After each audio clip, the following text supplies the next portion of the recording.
Profetas y Reyes, capítulo 12, de Jezreel a Oreb.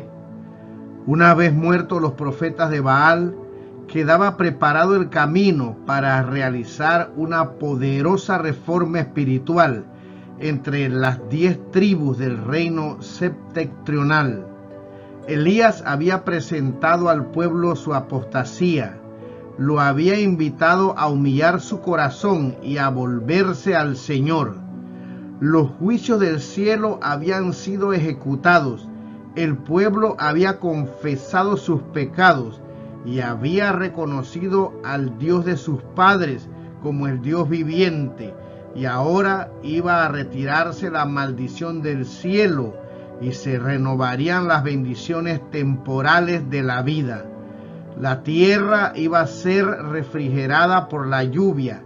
Elías dijo a Acab: sube, come y bebe, porque una grande lluvia suena.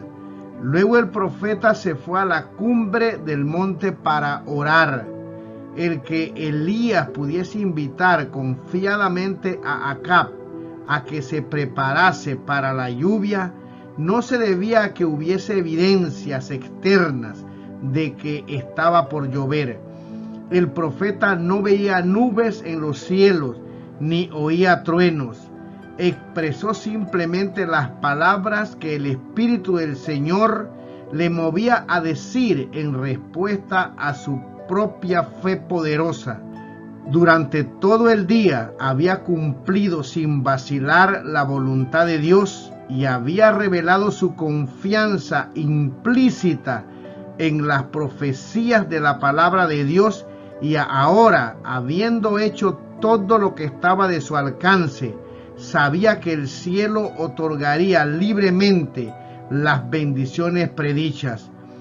El mismo Dios que había mandado la sequía había prometido abundancia de lluvia como recompensa del proceder correcto, y ahora Elías aguardaba que se derramase la lluvia prometida. En actitud humilde, su rostro entre las rodillas, suplicó a Dios en favor del penitente Israel. Vez tras vez, Elías mandó a su siervo a un lugar que dominaba el Mediterráneo para saber si había alguna señal visible de que Dios había oído su oración.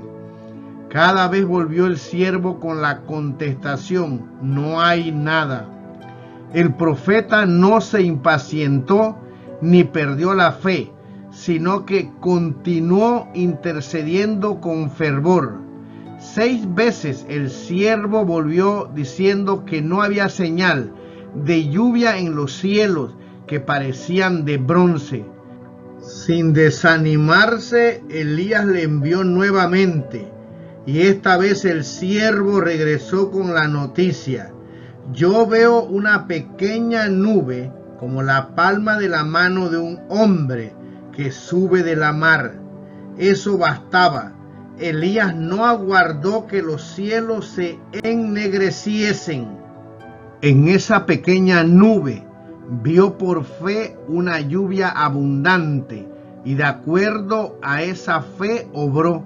Mandó a su siervo que fuese prestamente a Acab con el mensaje: unce y desciende, porque la lluvia no te ataje.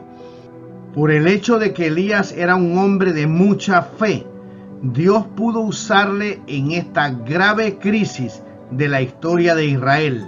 Mientras oraba, su fe se aferraba a las promesas del cielo y perseveró en su oración hasta que sus peticiones fueron contestadas. No aguardó hasta tener la plena evidencia de que Dios le había oído, sino que estaba dispuesto a aventurarlo todo al notar la menor señal del favor divino. Y sin embargo, lo que él pudo hacer bajo la dirección de Dios, todos pueden hacerlo en su esfera de actividad mientras sirven a Dios, porque acerca de ese profeta de las montañas de Galaad está escrito: Elías era hombre sujeto a semejantes pasiones que nosotros, y rogó con oración que no lloviese, y no llovió sobre la tierra en 3 años y 6 meses. Santiago 5, versículo 17. Una fe tal es lo que se necesita en el mundo hoy. Una fe que se aferre a las promesas de la palabra de Dios y se niegue a renunciar a ellas antes que el cielo oiga. Una fe tal nos relaciona estrechamente con el cielo y nos imparte fuerza para luchar con las potestades de las tinieblas. Por la fe, los hijos de Dios ganaron reinos, obraron justicia, alcanzaron promesas, taparon las bocas de leones, apagaron fuegos impetuosos, evitaron filo de cuchillo, convalecieron de enfermedades, fueron hechos fuertes en batallas, trastornaron campos de extraños. Hebreos 11, versículos 33 y 34. Y por la fe hemos de llegar hoy a las alturas del propósito que Dios tiene para nosotros. Si puedes creer, al que cree, todo es posible. Marcos 9, versículo 23. La fe es un elemento esencial de la oración que prevalece, porque es menester que el que a Dios se allega crea que le hay y que es galardonador de los que le buscan. Si demandáremos alguna cosa conforme a su voluntad, Él nos oye, y sabemos que Él nos oye en cualquier cosa que demandáremos. Sabemos que tenemos las peticiones que le hubiéremos demandado. Hebreos 11, versículo 6, Primera de Juan, capítulo 5, versículo 14 y 15. Con la fe perseverante de Jacob, con la persistencia inflexible de Elías, podemos presentar nuestras peticiones al Padre, solicitando todo lo que ha prometido. El honor de su trono está empeñado en el cumplimiento de su palabra. Las sombras de la noche se estaban asentando en derredor del monte Carmelo cuando Acab se preparó para el descenso. Y aconteció, estando en esto, que los cielos se oscurecieron con nubes y viento, y hubo una gran lluvia. Y subiendo Acab, vino a Jezreel. Mientras viajaba hacia la ciudad real a través de las tinieblas y de la lluvia enceguecedora, Acab no podía ver el camino delante de sí. Elías, quien como profeta de Dios había humillado ese día a Acab delante de sus súbditos y dado muerte a sus sacerdotes idólatras, le reconocía sin embargo como rey de Israel. Y ahora, como acto de homenaje y fortalecido por el poder de Dios, corrió delante del carro real para guiar al rey hasta la entrada de la ciudad. En este acto misericordioso del mensajero de Dios hacia un rey impío hay una lección para todos los que aseveran ser siervos de Dios, pero que se estiman muy encumbrados. Hay quienes se tienen por demasiado grandes para ejecutar deberes que consideran sin importancia. Vacilan en cumplir aún los servicios necesarios, temiendo que se les sorprenda haciendo trabajo de sirvientes. Los tales tienen que aprender del ejemplo de Elías. Por su palabra, la tierra había sido privada de los tesoros del cielo durante 3 años. Había sido señaladamente honrado por Dios cuando, en respuesta a su oración en el Carmelo, el fuego había fulgurado del cielo y consumido el sacrificio. Su mano había ejecutado el juicio de Dios al matar a los profetas idólatras, y su deseo había sido atendido cuando había pedido lluvia. Sin embargo, después de los excelsos triunfos con que Dios se había complacido en honrar su ministerio público, estaba dispuesto a cumplir el servicio de un criado. Al llegar a la puerta de Jezreel, Elías y Acab se separaron. El profeta, prefiriendo permanecer fuera de la muralla, se envolvió en su manto y se acostó a dormir en el suelo.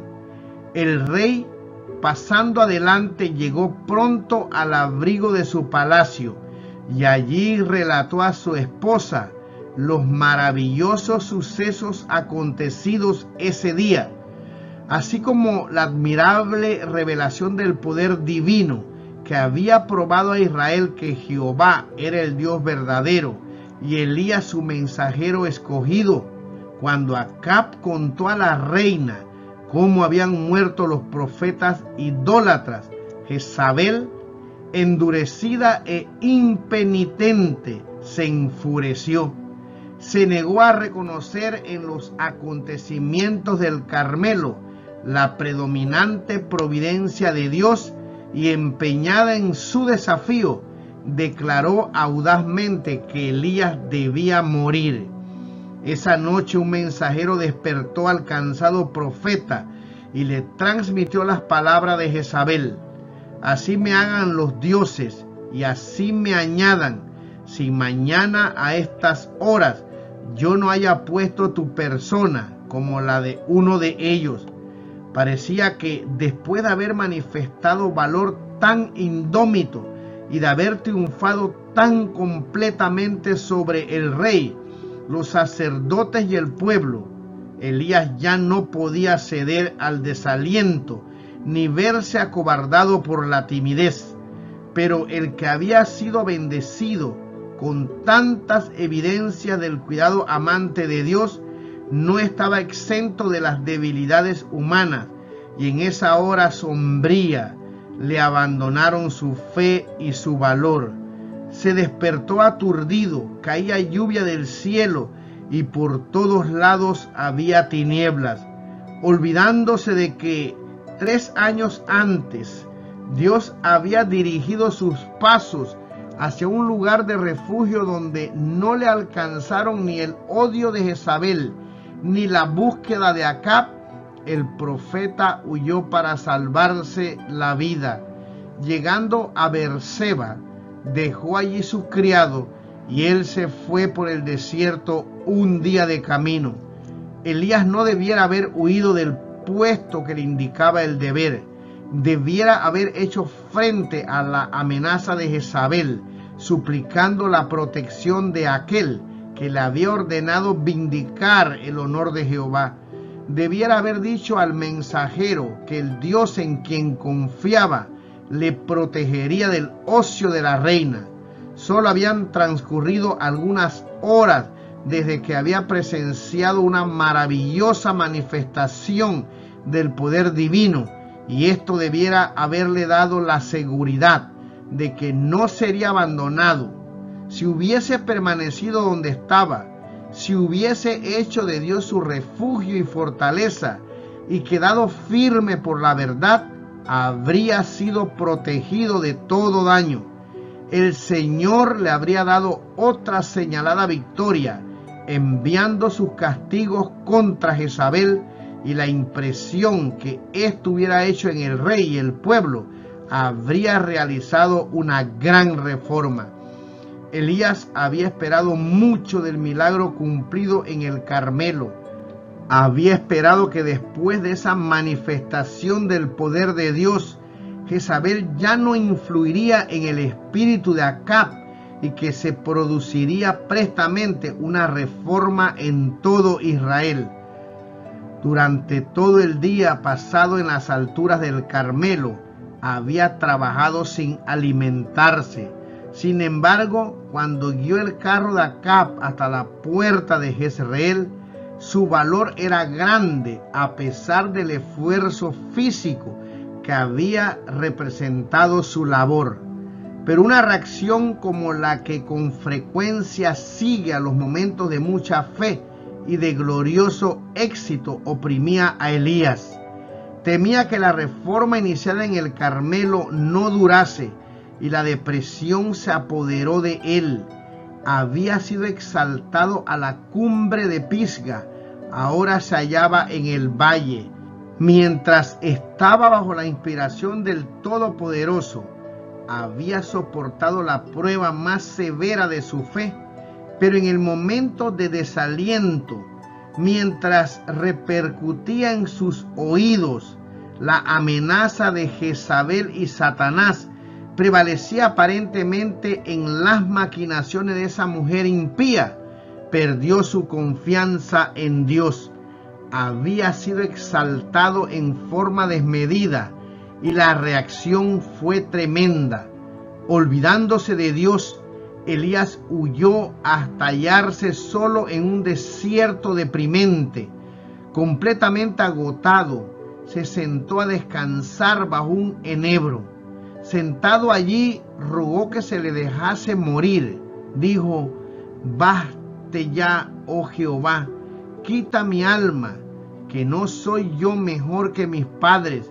Fugitivo, alejado de las moradas de los hombres, con el ánimo abrumado por una amarga desilusión, deseaba no volver a ver rostro humano alguno. Por fin, completamente agotado, se durmió. A todos nos toca a veces momentos de intensa desilusión y profundo desaliento, días en que nos embarga la tristeza y es difícil creer que Dios sigue siendo el bondadoso benefactor de sus hijos terrenales, días en que las dificultades acosan al alma, en que la muerte parece preferible a la vida. Entonces es cuando muchos pierden su confianza en Dios y caen en la esclavitud de la duda y la servidumbre de la incredulidad.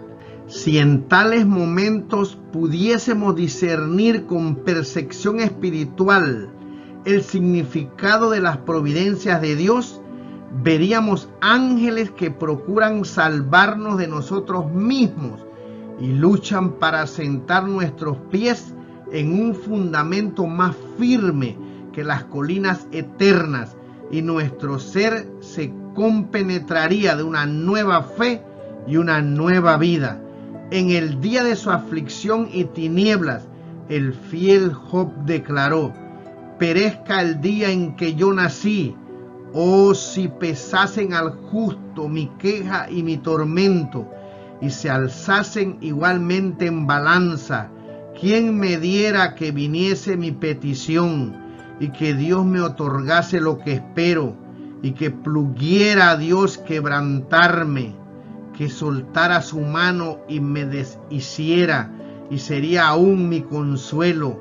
Por tanto, yo no reprimiré mi boca, hablaré en la angustia de mi espíritu, y quejaréme con la amargura de mi alma.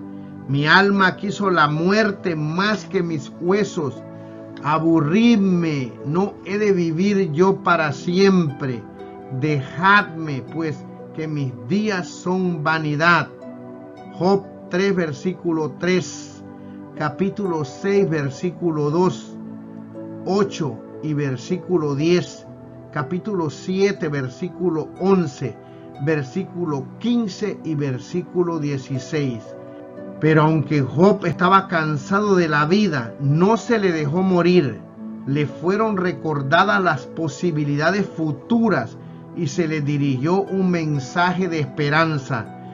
Serás fuerte y no temerás, y olvidarás tu trabajo, o te acordarás de él como de aguas que pasaron, y en mitad de la siesta se levantará bonanza.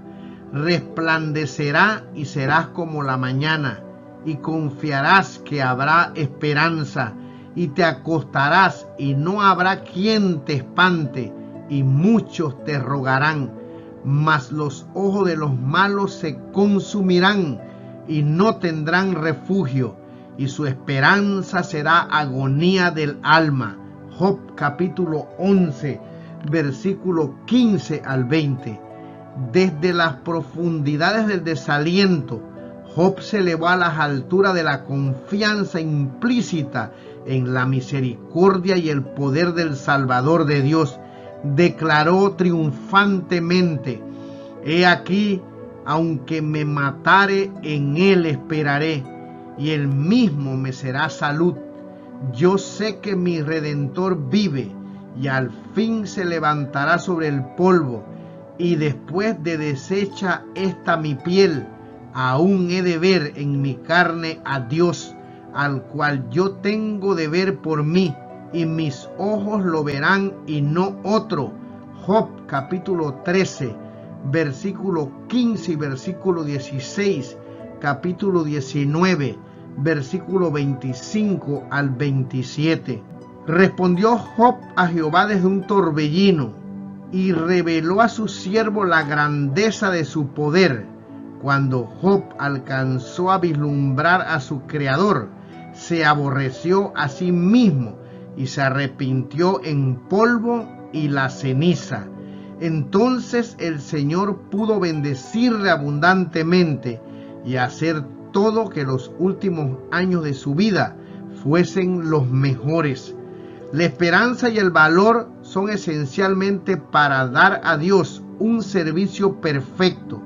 Son el fruto de la fe.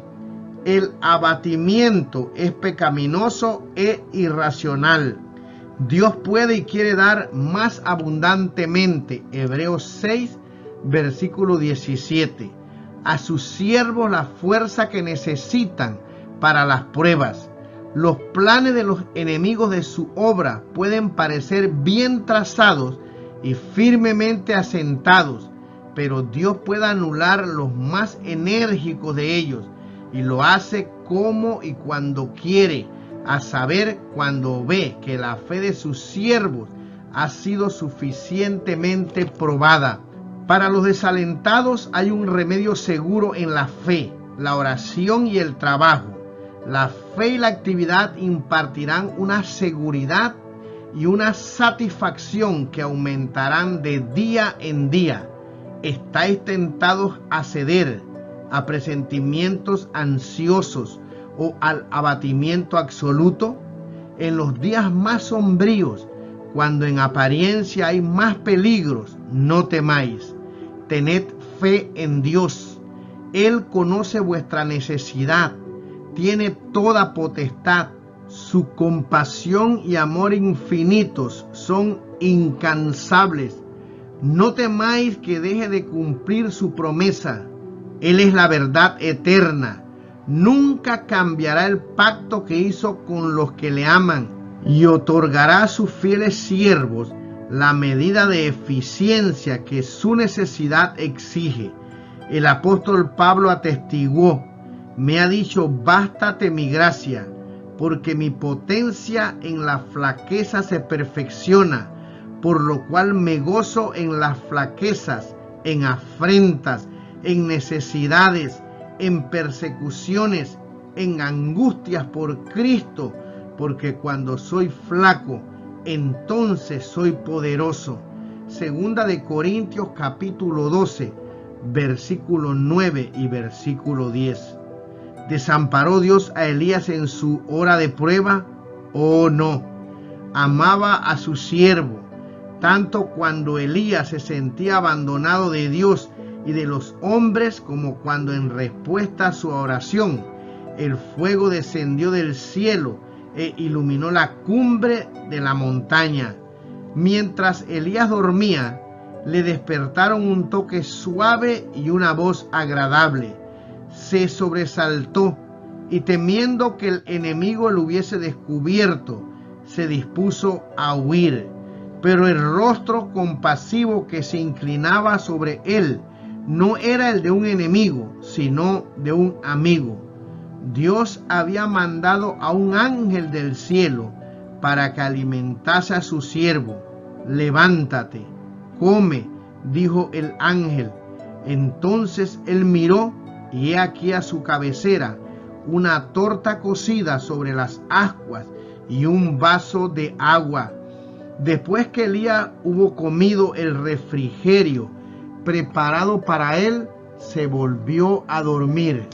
Por segunda vez vino el ángel, tocando al hombre agotado, dijo con compasiva ternura: levántate, come, porque gran camino te resta. Levantándose pues, y comió y bebió, y con la fuerza que le dio ese alimento pudo viajar 40 días y 40 noches hasta el monte de Dios Horeb, donde halló refugio en una cueva.